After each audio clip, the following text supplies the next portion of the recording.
I'll try to make this as interesting as possible. If you like space, you'll like this talk.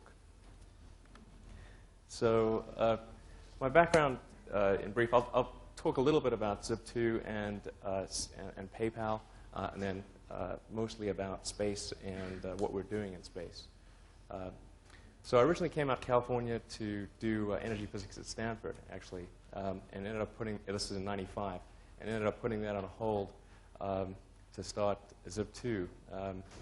Zip2, I'll tell you a little bit about the thought process of exactly what happened there.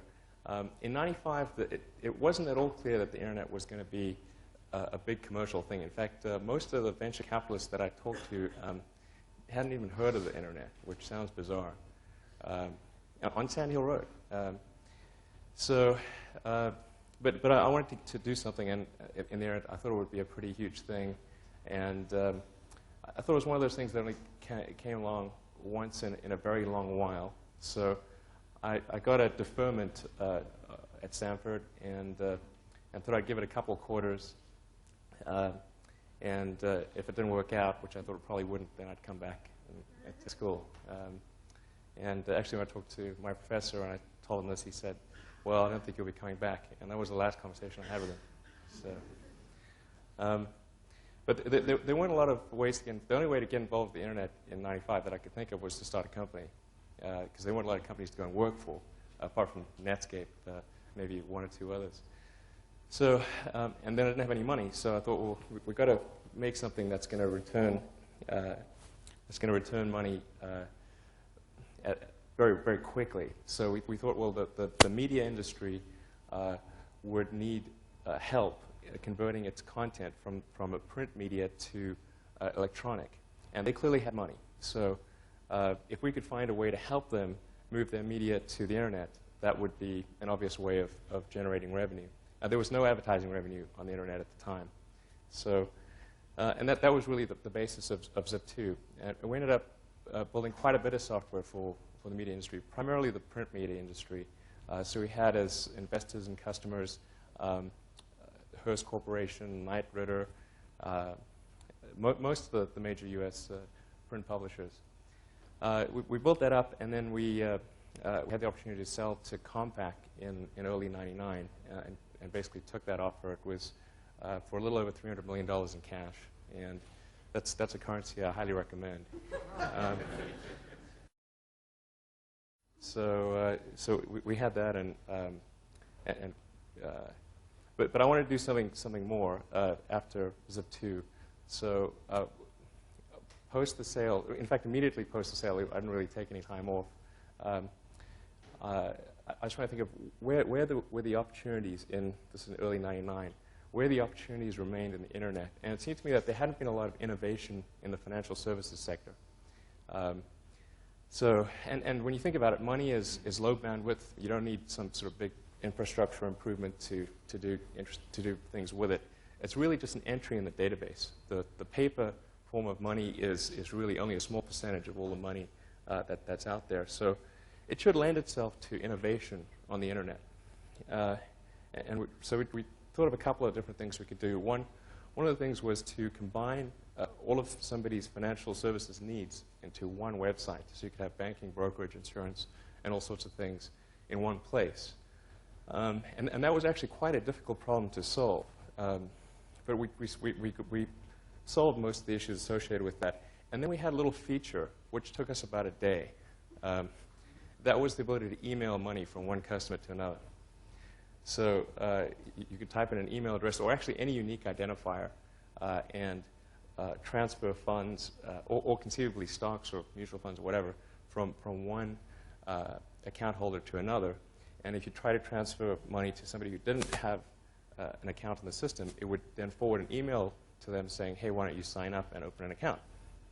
So, and whenever we demonstrate these two sets of features, we'd say, well, this is a feature that took us a lot of effort to do. And look how you can see your bank statement and your mutual funds and your insurance and all that. It's all on one page, and look how convenient that is. And people go, well, ho-hum. And then we'd say, and by the way, we have this feature where you can enter somebody's email address and transfers funds. And they go, wow. So we're like, okay. So we focused the company's business on email payments. And in the early going, the company was called X.com. And then there was another company called Confinity, which had actually also started out from a different area. They started out with Palm Pilot cryptography. And then they had as a demo application the ability to beam token payments from one Palm Pilot to another via the infrared port. And then they had a website, which was called PayPal, where you would reconcile the beamed payments. And what they found was that the website portion was actually far more interesting to people than Palm Pilot cryptography was. So they started leading their business in that direction. And then in basically early 2000, X.com acquired Confinity, and then about a year later, we ended up changing the company's name to PayPal. And that's kind of how the approximate evolution of the company. But PayPal is really a case of where the whole viral marketing, it's really a perfect case example of viral marketing, like Hotmail was, where one customer would essentially act as a salesperson for you for bringing in other customers. So they would send money to a friend and essentially recruit that friend into the network. And so you had this exponential growth. The more customers you had, the faster it grew. So it was like bacteria in a petri dish. It just goes like, does this S-curve. And in fact, I ran PayPal for about the first 2 years of its existence. And we launched after year 1, and by the end of year 2, we had 1 million customers. So it gives you it gives you a sense for how fast things grow in that scenario. And we didn't have a sales force. We actually didn't have a VP of sales. We didn't have a VP of marketing. And we didn't spend any money on advertising. In about February of last year, for some of you are probably following it, in February of last year, PayPal went public. And I think we were the only internet company to go public in the first part of last year. It went off reasonably well. Although I think we had more SEC rewrites than any company I can imagine. I think we set a record on SEC rewrites. This was right around the Enron time and when there was all sorts of corporate scandals, so they put us through the ringer. And then shortly thereafter, in about June, July, we struck a deal with eBay to sell a company to eBay. For about $4.5 billion. But that was when eBay's stock price was about $55, and they hadn't split. So I guess in today's dollars, we were about $3 billion. So that worked out pretty well. It happened coincidentally that in the first part of last year, I've been doing just some background research on space. And let me talk a bit about that. So, essentially, I was trying to figure out why we had not made more progress since Apollo. In the 60s, we went from basically nothing, not being able to put anyone into space, to putting people on the moon, and developing all the technology from scratch to do that. And yet, in the 70s and the 80s and the 90s, we've kind of gone sideways. And we're currently in a situation where we can't even put a person into low Earth orbit. And that doesn't really gel with all of the other technology sectors out there. The computer that you could have bought in the early 70s would have filled this room and had less computing power than your cell phone. And so just about every sector of technology has improved. Why has this not improved? So I started looking into that. Initially, I thought, well, perhaps it's a question of funding, and that funding can be garnered by really marshaling public support. So I thought, well, one way to get the public excited about space would be to do maybe a privately funded robotic space mission to Mars. And so we figured out a mission that would cost about $15 to $20 million, which isn't a lot of money, but it's about a tenth of what a low-cost NASA mission would be. And the idea was called Mars Oasis, where we would put a small robotic lander on the surface of Mars with seeds and dehydrated nutrient gel they would hydrate upon landing, and you'd have plants growing in a Martian radiation and gravity conditions. And you'd also be maintaining essentially a life support system on the surface of Mars. And this would be interesting to the public because they tend to respond to precedents and superlatives. And this would be the furthest that life's ever traveled and the first life on Mars, so pretty significant.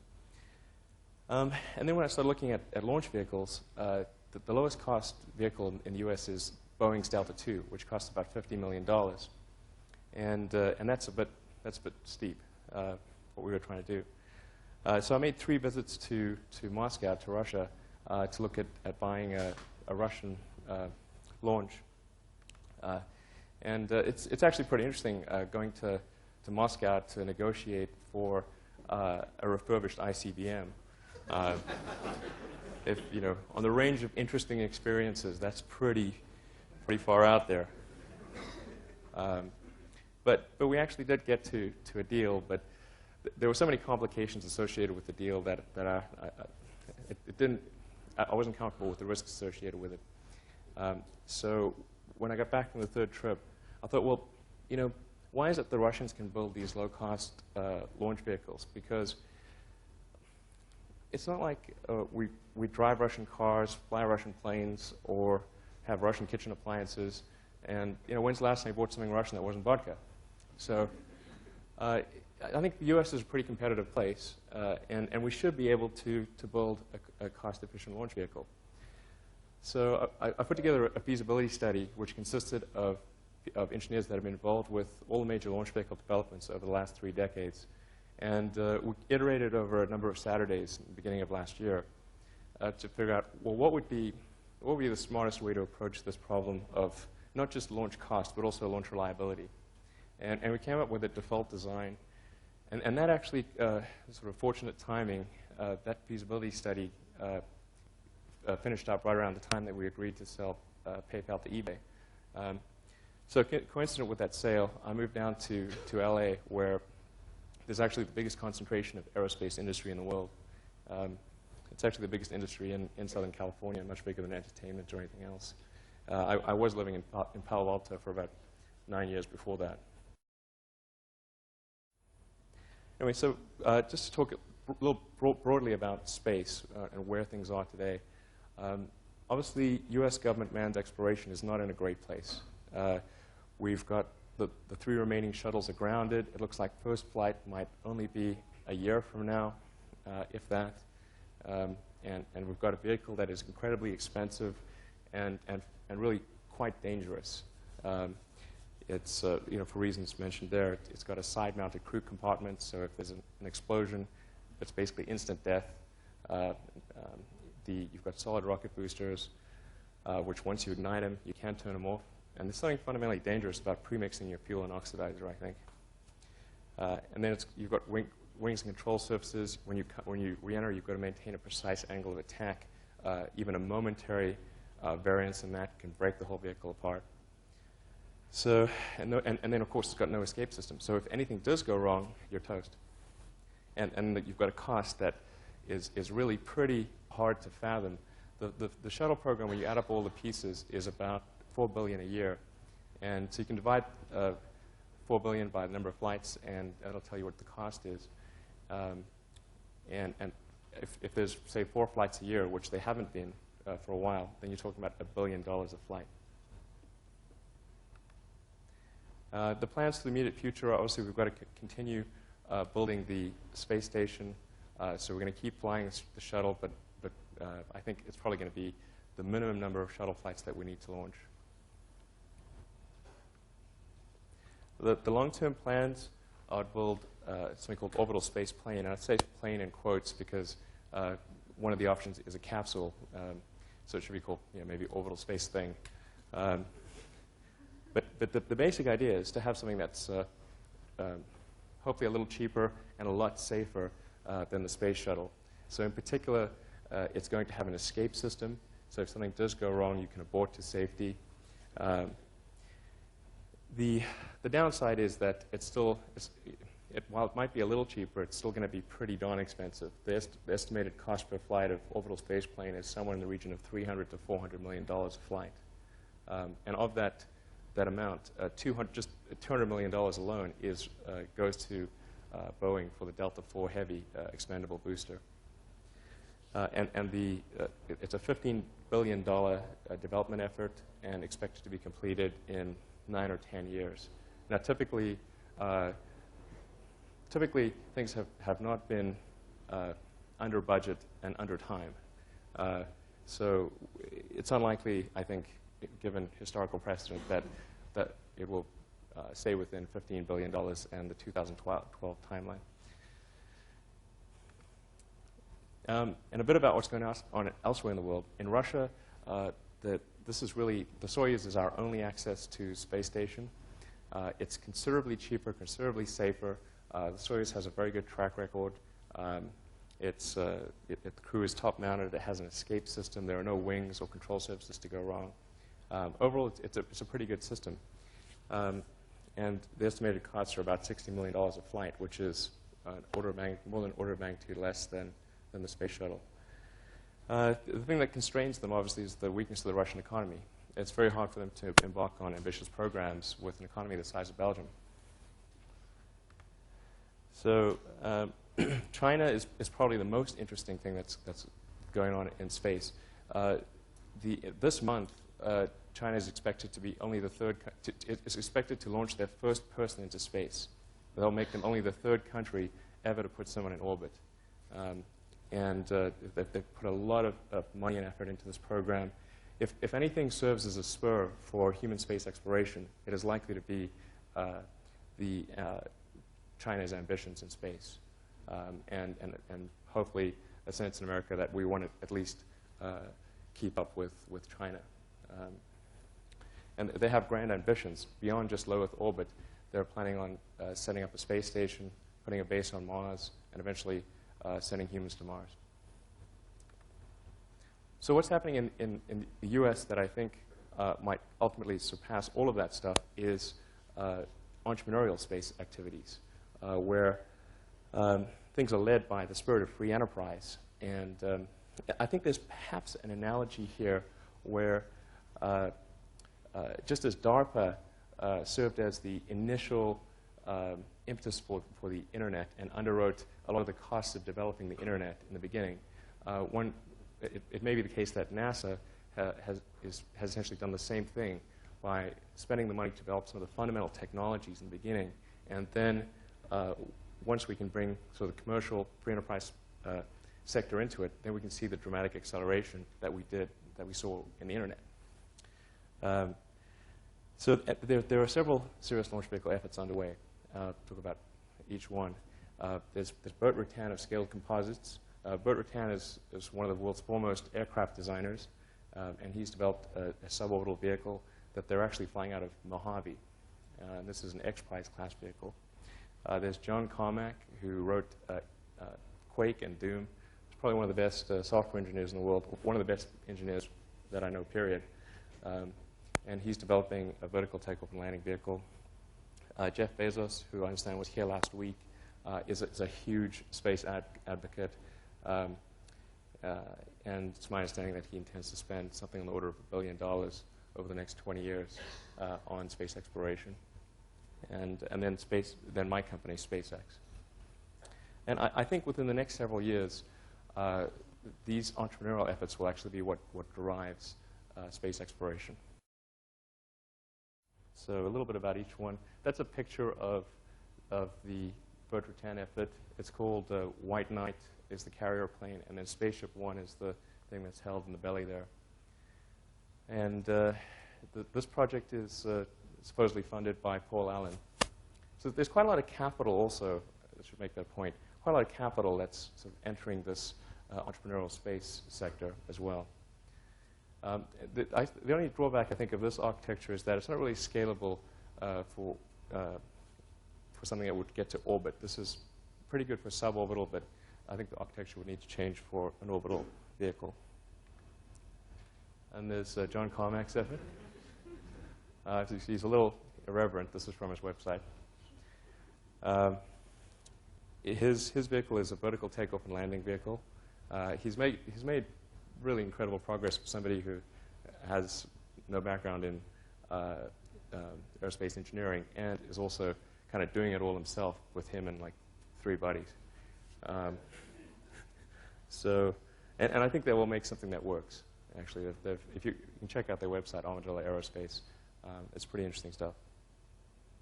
But in order to get to orbit, this would require a substantial improvement in the mass efficiency and the engine efficiency, and probably be a 2-stage vehicle. Jeff Bezos, who I'm sure almost everyone here is aware of, he is a pretty huge fan of space. In fact, his high school valedictorian speech was about the necessity of humanity expanding to other planets. So it's pretty important to him, from what I understand. This is our effort. We're spending quite a bit more than the 3 prior entities that I mentioned. In some cases, probably an order of magnitude more, because what we're doing is really an order of magnitude more difficult. We're building an orbital launch vehicle. It's a 2-stage, very high efficiency engines, very high mass efficiency launch vehicle. And it's targeted to the satellite delivery market. So our approach is really to make this a solid, sound business. And so I've predicated the strategic plan on a known market, something that we know for a fact exists, which is the need to put small to medium-sized satellites into orbit. And so that's what we're going after initially. And then with that as kind of a revenue base, we will move into the human transportation market. So the long-term aims of the company are definitely in human transportation. But I think the smart strategy is to first go for cargo delivery, essentially, satellite delivery. And our eventual upgrade path is to build the successor to Saturn V, build a super heavy lift vehicle that could be used for setting up a moon base or doing a Mars mission. That would be the holy grail objective. On the upper right there, you can see a test firing of our engine. And on the lower right, you can see our first stage tank. Now, this is an engine test of our main engine, which is called Merlin.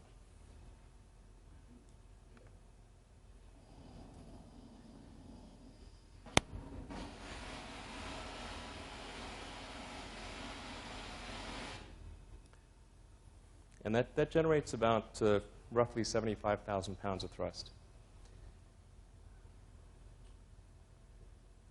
at sea level. This is our upper stage engine. It's about 7,500 pounds of thrust in vacuum.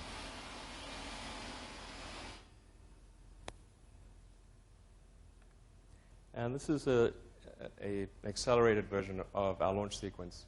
Our first launch will be from the SpaceX launch complex at Vandenberg Air Force Base in approximately March of next year, basically early next year. And we will be flying a Navy satellite, Navy communication satellite. So it's notable because often launch vehicle companies are not able to get a paying customer on their first flight, but we've been able to do that. This is also the Falcon development at SpaceX is the fastest launch vehicle development in history, including wartime.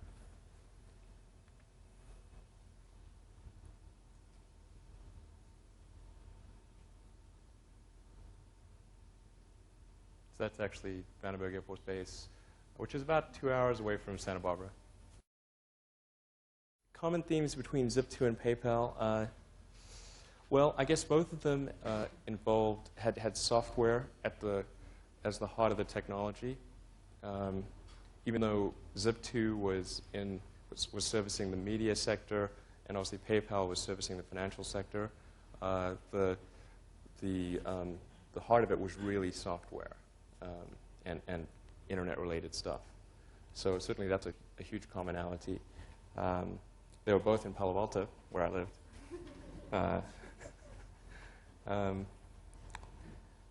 I think we took a similar approach to building both companies, which was to have a small group of very talented people and keep it small. I think PayPal had at its height probably 30 engineers for a system that's I would say is more sophisticated than the Federal Reserve clearing system. I'm pretty sure it is, actually, because the Federal Reserve clearing system sucks. So what else is there? It generally, I think the way both Zip2 and PayPal operated was really your canonical Silicon Valley startup. Pretty flat hierarchy.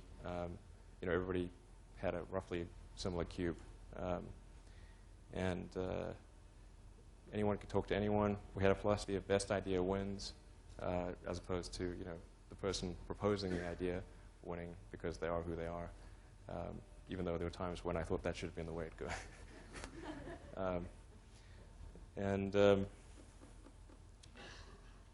Obviously, everyone was an equity stakeholder. Give us anything. If there were two paths that, let's say we had to choose to do one thing or the other, and one wasn't obviously better than the other, then rather than spend a lot of time trying to figure out which one was slightly better, we would just pick one and do it. And sometimes we'd be wrong, and we'd pick the suboptimal path. But often it's better to pick a path and do it than to just vacillate endlessly on a choice. We didn't worry too much about intellectual property, paperwork, legal stuff. We really were very focused on building the best product that we possibly could. Both Zip2 and PayPal were very product-focused companies. We're incredibly obsessive about how do we build something that is really going to be the best possible customer experience. And that was a far more effective selling tool than having a giant sales force or thinking of marketing gimmicks or 12-step processes or whatever. I'm not super familiar with Friendster. Certainly, the essence of viral marketing is, do you have something that one customer is going to sell another customer without you having to do anything? There are lots of instances of that. Friendster might be one. Obviously, Hotmail was one. PayPal was one. eBay was one. And in a situation like that, going back to what I said about product matters incredibly, because if you're going to recommend something to somebody, you've got to really love the product experience. Otherwise, you're not going to recommend it, because you don't want to burn your friend. Hurdles in the space industry, entering the space industry. Well, it is a very complicated regulatory structure. As you might imagine, when somebody tries to build an orbital launch vehicle, which is not really all that distinguishable from an ICBM, there's a lot of regulation. And there probably should be, because you don't want to launch something and end up hitting LA, where I live. Probably the regulatory stuff was very difficult. The environmental approvals certainly proven very difficult, much more so than we expected. I mean, here in Silicon Valley, what I came to appreciate is in Silicon Valley, you live in a libertarian paradise. There's almost no regulation. And what can be very frustrating is that regulation is often irrational. It doesn't make any sense. But you've got somebody there who's simply executing a set of rules, independent of whether those rules make sense. And you can try to convince them that the rules don't make sense, and they won't listen to you. So probably regulation is the most annoying thing. I would say overall, though, I'm very pleased because I think we've had a very smooth development process. And on the whole, I can't complain at all. So. Yeah, why is it so expensive to send something into space? Well, let me tell you what makes a rocket hard. The energy and the velocity required to get into orbit is so substantial that compared to, say, a car or even a plane, you have almost no margin to play with. Typically, a launch vehicle will get about 2% of its liftoff mass to orbit. So, and that's the case for Falcon. And so if you can only get 2% of what your rocket weighs to begin with to orbit, if you're wrong by 2%, you're not going to get anything to orbit. Come crashing down in the Pacific somewhere. That means all of your calculations have to be right. If you miscalculate something, you get an answer wrong, it blows up. And it's very expensive trying to get all your answers right, and then double-checking that they're right, and testing them all, and doing as much as you can on the ground. I think that's a lot of what makes rockets expensive. The low launch rate typically is also what makes rockets expensive. If you had, thousands of flights a year, then it would be a lot cheaper. Although it's a bit of a chicken and egg, because it needs to be cheaper in order to have thousands of flights a year. But at the end of the day, in the final analysis, I would say that rockets really should be a lot cheaper than they are today. And I think the way that they're built, the way they're operated, is just very inefficiently. And I think with SpaceX and Falcon, we're going to show that that's the case. Our vehicle will sell for about $6 million a flight. Our nearest competitor is the Pegasus from Orbital Sciences, which is about $25 million a flight. And that has less capability than our rocket. Falcon will represent a pretty substantial breakthrough on the cost of access to space. Can you talk a little bit about the difference in the customer base you have to target with SpaceX versus experiences with like PayPal, and how much more of a challenge that presents? Yeah, the customer base with SpaceX is it's dramatically different, obviously, from PayPal. PayPal is a consumer product, whereas SpaceX, we're selling rockets, and the number of people who want to buy rockets is quite small. If anyone here has $6 billion and wants a rocket, I mean, I'd be glad to sell it to them. So it's much more of an individual selling process. There's a great deal more thought that goes into any purchase of a launch, much more so than signing up a PayPal account, which doesn't really cost you much. Yeah, and there's not a lot of viral marketing that's going to happen with the rocket, I suspect. I'm hoping, but I'm not counting on it. So I think successful entrepreneurs probably come in all sizes, shapes, and flavors. I'm not sure there's any one particular thing.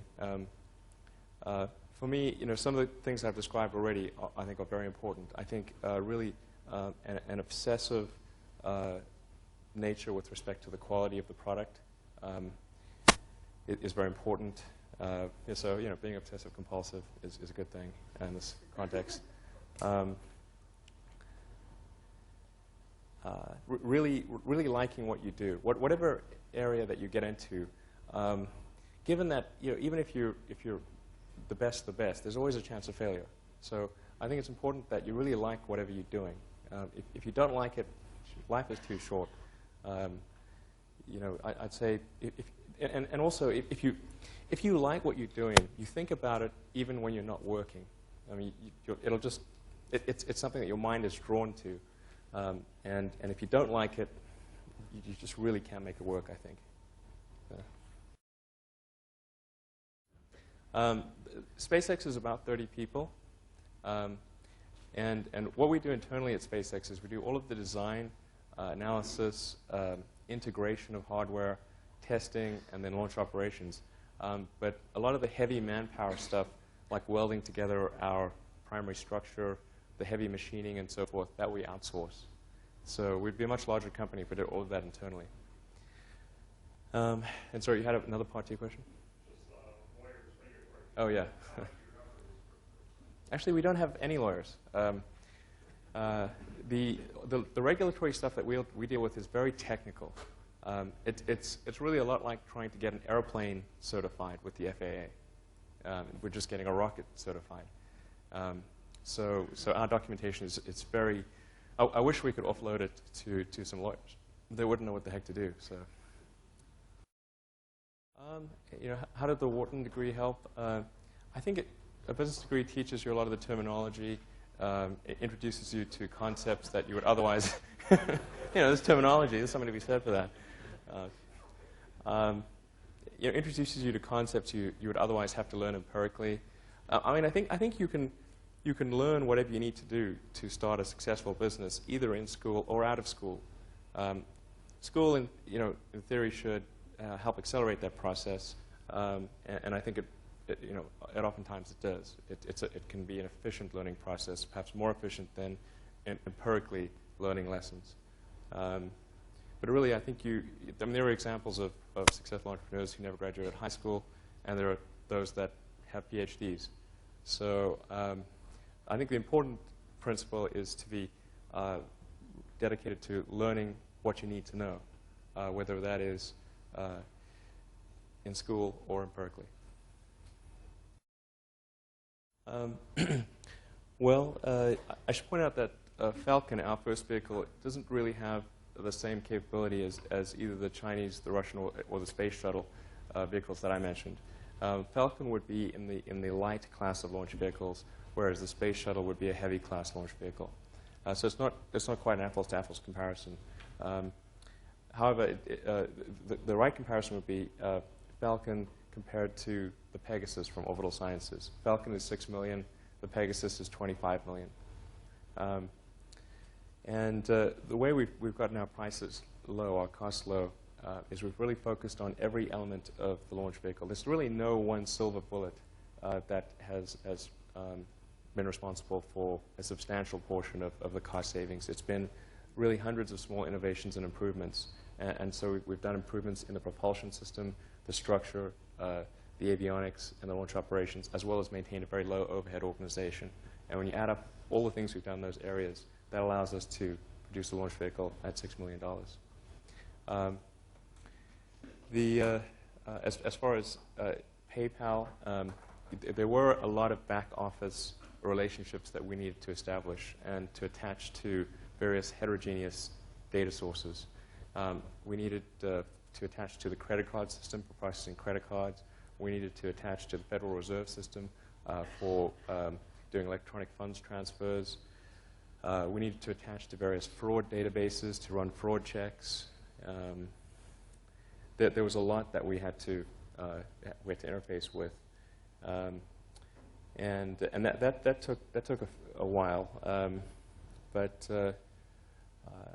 it all came together, I think, roughly simultaneously. I mean, developing the software and having it ready for the general public reasonably coincided with us being able to conclude those deals and interface with the outside vendors, and all that took about a year.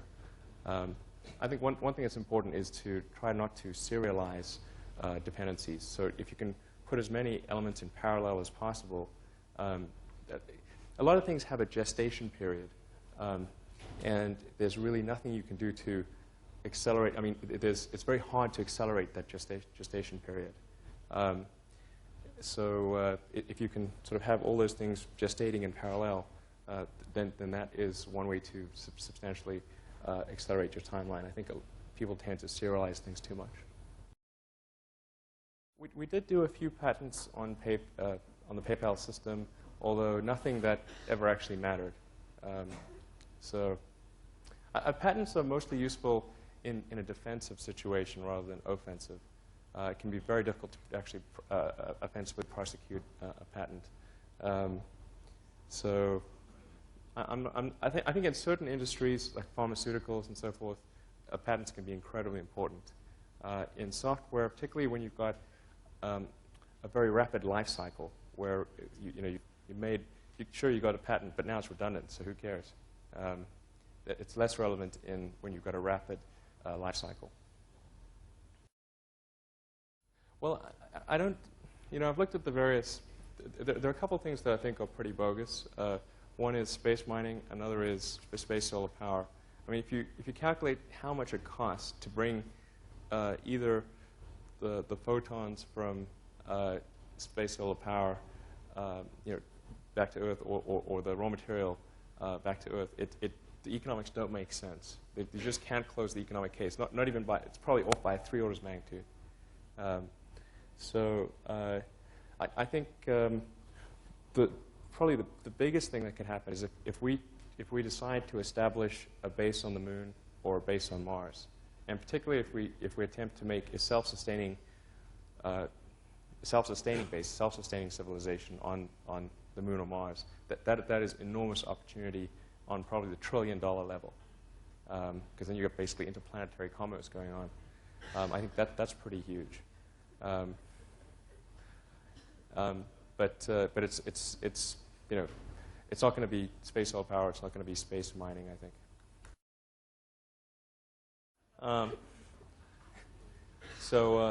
Let's see. The government, you know, who knows? Maybe we're being spied upon. I don't know. But certainly, there are some restrictions which are really annoying, such as the fact we're only allowed to employ people who have at least a green card or are a citizen of the U.S. We're not allowed to employ anyone who does not have permanent residency in the U.S. Basically, if they can't throw you in jail, they won't let you work on rocket stuff. We have, if we talk to any foreign nationals, we need a technology transfer agreement or something like that from the State Department. So our second launch is actually a non-U.S. governmental launch, and it's taken us 6 months to get the State Department approval just to engage in a contract discussion with them. So that is problematic.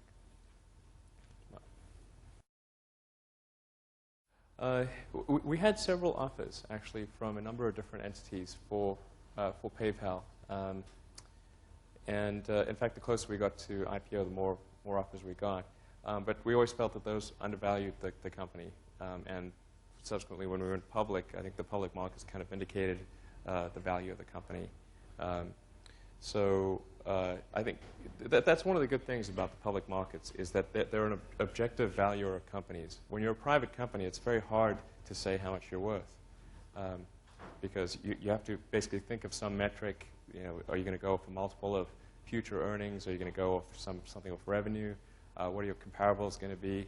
There are all sorts of questions. It's really up for debate what sort of value your company is. When you're public, it's whatever the market says you're worth. That's what you're worth. So I think eBay made a number of offers prior to going public that were substantially below the value once we went post-public, and that kind of cleared up the disagreement, and then we sold them. What else? There was actually, you had a second part to the question. I was wondering if you were concerned that eBay's current solution was going to gain traction, so they didn't need another solution. Yeah, eBay had it was initially BillPoint, and then it was eBay Payments, and it was really a pretty tough, long-running battle of PayPal versus eBay's payment system, and it was certainly a very challenging. I mean, I think it was, there were times when it felt like we were trying to win a land war in Asia, they kind of set the ground rules, or trying to beat Microsoft in their own operating system. It's really pretty hard.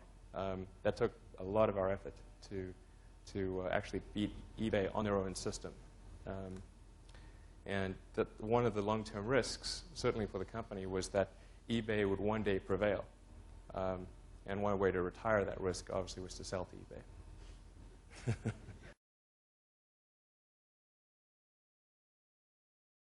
Writing software during the summer of '95, trying to make useful things happen on the internet. I wrote something that allowed you to get maps and directions on the internet, and then something that allowed you to do online manipulation of content, kind of a really advanced blogging system. And then we started talking to small newspapers and media companies and so forth, and we started getting some interest. I mean, half the time we'd be like, what's the internet? Even in Silicon Valley. But then occasionally somebody would bite, and we'd get a little bit of money from them. And then there was basically only about 6 of us. There were myself, my brother, who I convinced to come down from Canada, and a friend of my mom's. And then 3 salespeople we hired on contingency by putting an ad in the newspaper. But things were pretty tough in the early going. I didn't have any money. In fact, I had negative money. I had huge student debts.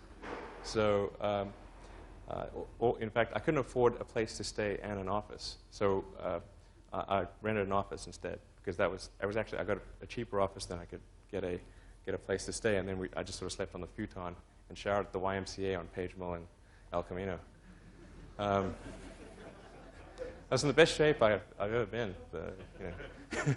Go to shower, work out, and you're good to go. And there was an ISP on the floor below us, just a little tiny ISP. And we drilled a hole through the floor and connected a null modem cable.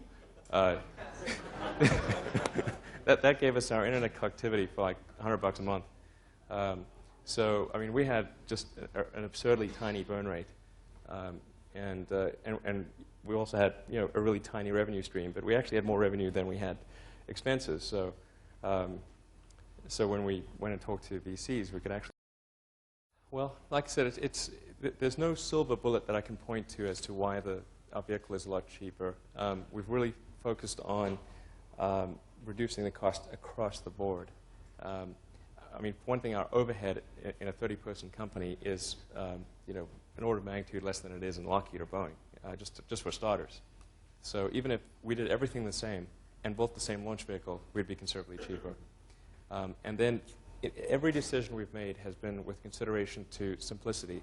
And the reason for simplicity is because that both improves the reliability as well as it reduces your cost. If you've got fewer components, that's fewer components to go wrong and fewer components to buy.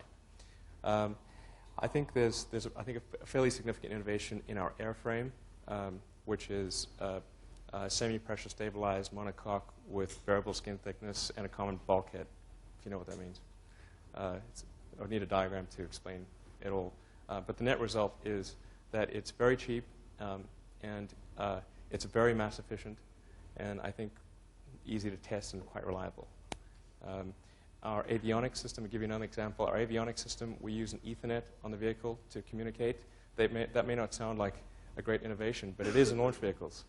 All the other launch vehicles communicate in the vehicle by these serial cables that run the entire length of the vehicle. And so you've got these giant copper bundles as thick as your arm running up and down the vehicle. It makes it heavy, and it makes it expensive, and there's things like that which when you add them all up, it makes a huge difference. So. No, that's a good question. That's a good question. No, I would not. I think SpaceX is not. This is advanced entrepreneuring, and it may also. I can't tell you how many people have said that. The fastest way to turn. The fastest way to make a small fortune in the aerospace industry is to start with a large one. Hopefully that doesn't work out. But I would definitely. I think space is a tough one for first-time entrepreneurs. You're better off starting with something that requires low capital, and space is a high capital effort. So, sorry, last question.